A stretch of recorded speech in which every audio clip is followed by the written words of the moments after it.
বাহ অর্পিতা, চুড়িদারটা তো বেশ সুন্দর। কত টাকা নিয়েছে এটা? থ্যাংক ইউ দিদি। এটা আমি কিনিনি গো, এটা তোমার ভাই নিয়ে এসেছে।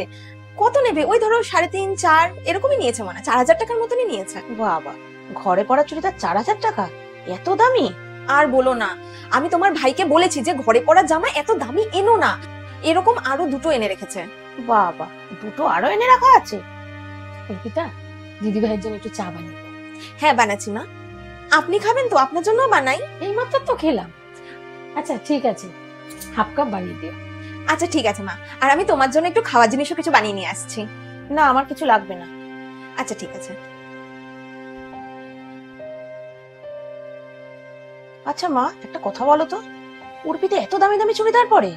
এরকম যদি চলতে থাকে না, খুব তাড়াতাড়ি কিন্তু তোমাদের বাড়িতে পয়সা টানাটানি শুরু হয়ে যাবে। মামুন, এই কথা কেন বলছিস মা?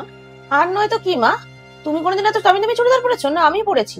আর শোনো মা, এটা কিন্তু ভাই আনেনি, এটা অর্পিতা নিজেই কিনে এনেছে। এখন থেকে নিজের বউকে সামলাও, নাহলে বুঝতে পারছো তো কি হতে চলেছে। বুঝতে পারছি তুই কি বলতে চাইছিস। আরে দিদি, তোমাকে আমি একটা কথা বলতে ভুলেই গেছি।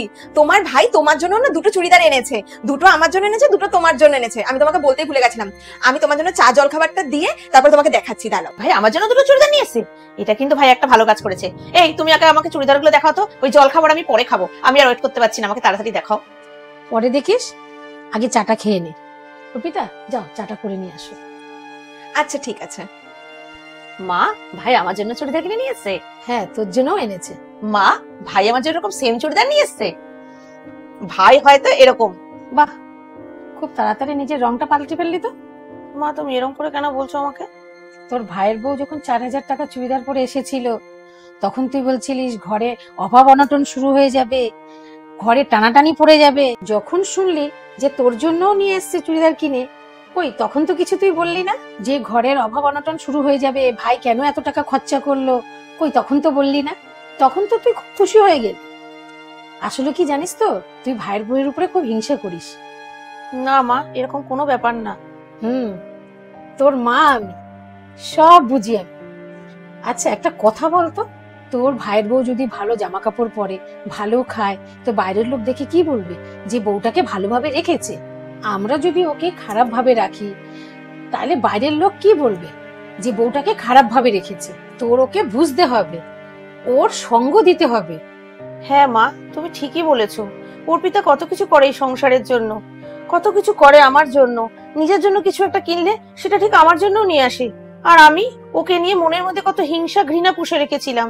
তুমি আমাকে ক্ষমা করে দাও মা, আমার অনেক বড় ভুল হয়ে গেছে। আচ্ছা ঠিক আছে, কিন্তু এরপর থেকে যেন এরকম না হয়। ঠিক আছে মা, আর এরকম হবে না। কি এরকম আর হবে না?